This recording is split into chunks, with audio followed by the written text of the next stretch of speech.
Hey, what's up? This is Ricardo at Parts People, and in this video, we'll outline the steps for completing a part replacement on your Dell PC.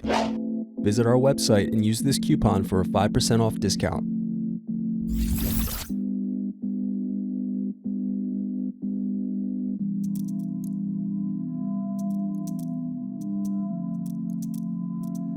Now unscrew to pry apart display assembly.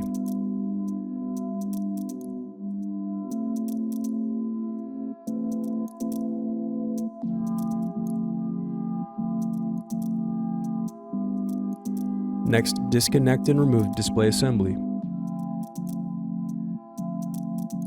Now unscrew and disconnect battery.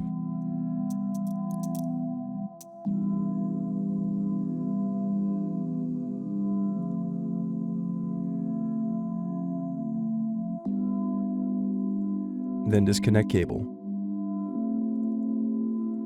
Now disconnect and remove speakers.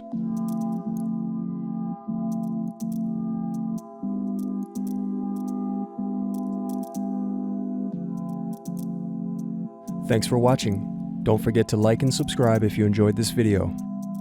And if you need more, check out this playlist to watch other tutorials for your laptop. You can also click here to find parts for your laptop at partspeople.com.